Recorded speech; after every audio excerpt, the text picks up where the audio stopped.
ഈയിടെയായിട്ട് ഇങ്ങോട്ടൊന്നും കാണാനില്ലല്ലോ. പറഞ്ഞിട്ട് കാര്യമില്ല. സോഷ്യൽ സൈക്കോളജി, എനിക്ക് സൈക്കോളജി കുറച്ച് ഇഷ്ടമുള്ള വിഷയമായതുകൊണ്ട് സോഷ്യൽ സൈക്കോളജി എന്ന് പറഞ്ഞിട്ടൊരു കാര്യം, അതായത് സാമൂഹ്യ മനഃശാസ്ത്രമാണ് ഞാൻ ഇതുകൊണ്ട് ഉദ്ദേശിക്കുന്നത്. 2016 ഏറ്റവും കൂടുതൽ സിനിമ സംവിധാനം ചെയ്ത റെക്കോർഡ് കിട്ടും എന്നാണ് പ്രതീക്ഷിക്കുന്നത്. ഇനി ഇതുവരെ എല്ലാവരും ഒരു സിനിമ മാത്രമാണ് ഇറക്കിയിട്ടുള്ളതെന്ന് ഞാൻ വിചാരിക്കുന്നത്. നിങ്ങൾ ഓർമ്മയിൽ ആരെങ്കിലും ഉണ്ടോ 2 സിനിമ സംവിധാനം ചെയ്ത് 2016? ഞാനൊരു സത്യം പറഞ്ഞ് വിശ്വസിക്കൂ. ഓക്കെ, എനിക്കത് ഓർമ്മയില്ല. എനിക്ക് ലക്കുണ്ടെങ്കിൽ ഇനിയുള്ള ആഴ്ചകളിൽ ഒരു സിനിമ ചെയ്തവരാരും 2ാമത് സിനിമ ഇറക്കില്ല എന്ന് കരുതാം. പിന്നെ വളരെ ഒരു വില്ലനായിട്ടാണ് വരുന്ന ആളുകൾ എന്നെ വല്ലാതെ വെറുക്കും. അതൊരു സത്യം മാത്രം. ആ റോൾ അങ്ങനെയാണ്. ഇങ്ങനെയൊക്കെ ഉണ്ടായി.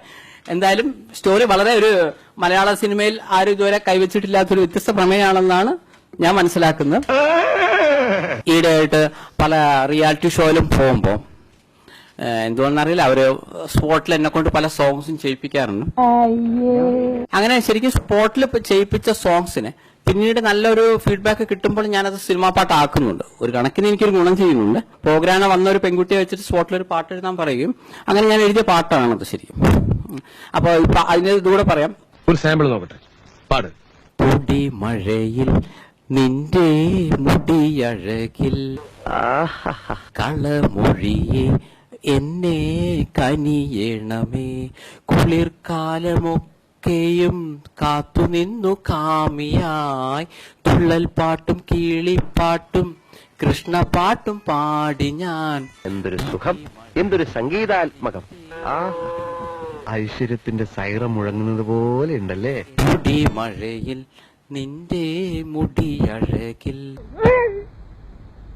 എന്റെ ഈശോയെ, നീ ഒരു കുരിശല്ലേ ചുമന്നുള്ളൂ.